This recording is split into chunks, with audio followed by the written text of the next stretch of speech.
belting out the lyrics to a song about the killing of a Boer, which refers to the white Europeans who settled in the region centuries ago.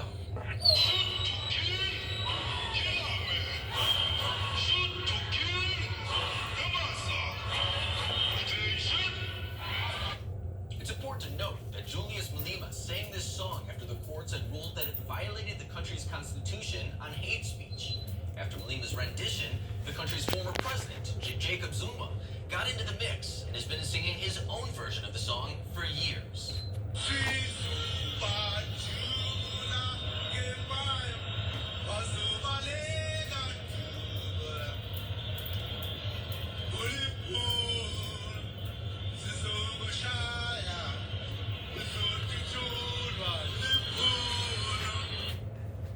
In case you missed it, they were singing about shooting the Boer with machine guns. The ANC is defending the lyrics to these songs, saying the lyrics are not to be taken literally and are meant to be a reminder of the oppression felt by black South Africans under apartheid rule. But going back to Malema, who now heads the Economic Freedom Fighters Party, it's obvious that he is not interested in healing the real racial tensions that exist. Malema has told his supporters to take and occupy any land that they want from the white farmers. When asked if he is behind the organized farm murders, Malema replied, quote, maybe not. In response, President Trump has directed Secretary of State Mike Pompeo to look into those land seizures and the large-scale killing of white farmers. He was immediately hit with backlash for that tweet, with the South African government issuing a strong denial and accusing the president of stoking racial tensions. The exchange sparked a buzz online, with white South Africans sharing their own personal stories.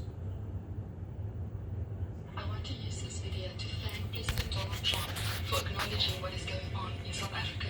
I also want to ask that you please do not listen to the news saying that South African farmers are mad about this tweet or that we want Trump to leave us the hell alone.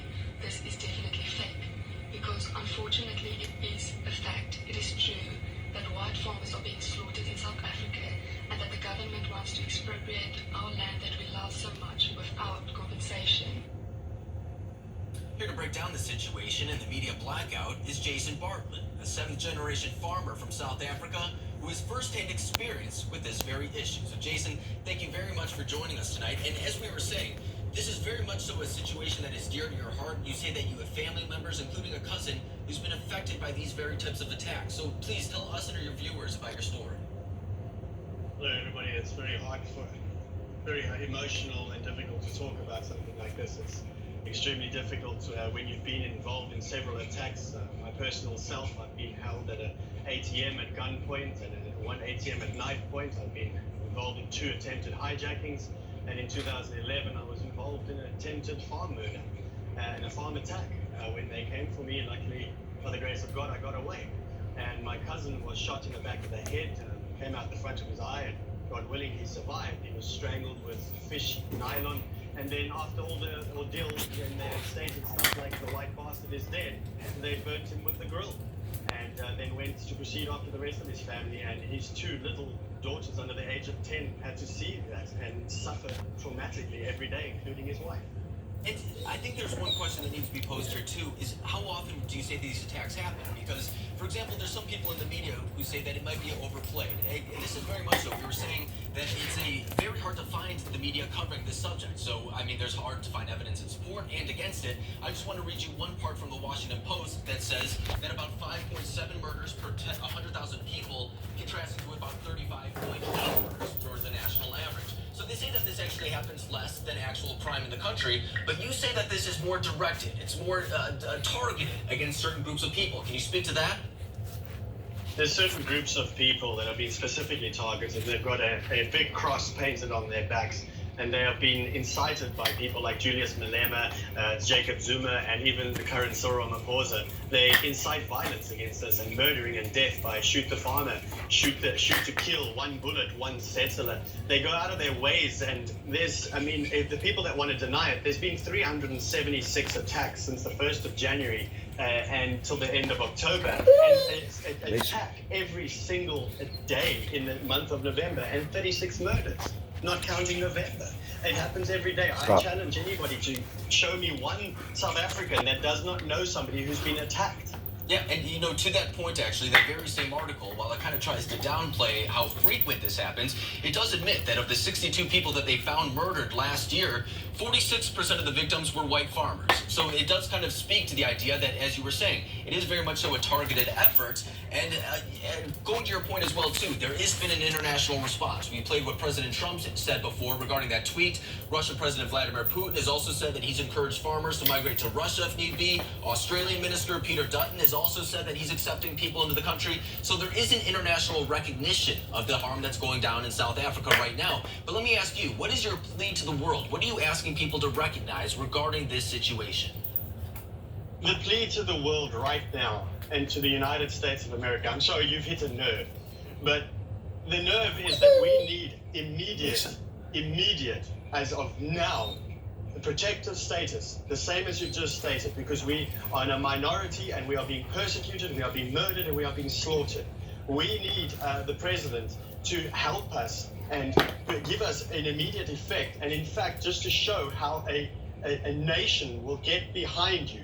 Myself, if that bill or immigration law is not passed, myself, Jason Bartlett, on the 1st of January, 2020, on the 1st of January at 8 a.m., I will start walking from Ted Cruz's house, the manor in Texas, to the White House. It will take me approximately 30 to 40 days, and I will show you how our nation will stand up and show that there is a problem and prove every single person wrong.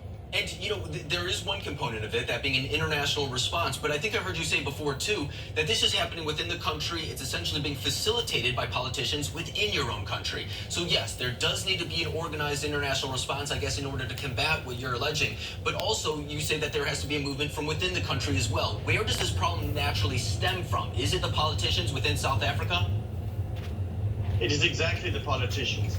The politicians will look, they are hiding the farm attacks. They know about all the farm attacks. They have, however, stopped recording them in 2007, but there's many people that have got the exact facts because they often hide them up. Because if the percentage of the white farmers that were killed, go and take a look at the facts of how many of them were tortured, burnt with plastic, strangled, raped by countless people, limb members taken off, and just absolute horrific torture on these people. Go take a look at that, and you can see the facts. The facts are out there, and the people are crying, and we need help immediately.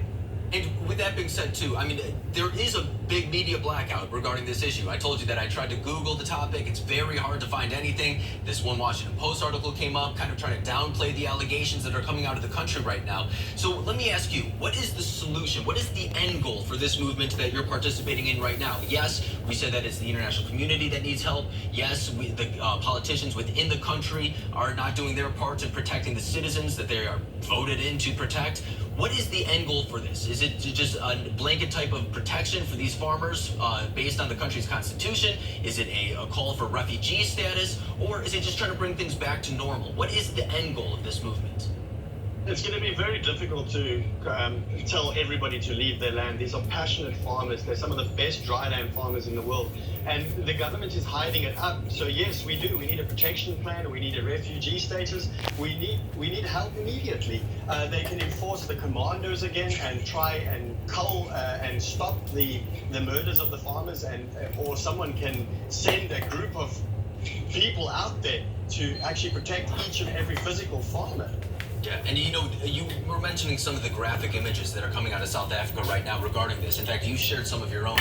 We decided against showing it on this program just because it is we know that there are young people watching, but I encourage people to go visit your Twitter page where you've been sharing some of this information. Jason Bartlett, you have it right there up. Buffalo Bartlett, there you go, right there. So you can check out some of the things that you're talking about. In fact, you even shared the experience of a family member who went through this process. And for the sake of transparency, too, that Washington Post article, you can find it yourself. It's by Carolyn Holmes in case you want to see the other perspective. But I highly encourage our viewers to go check out Buffalo Bartlett there on Twitter to see this type of stuff that Jason is talking about. But Jason, thank you very much for joining us tonight.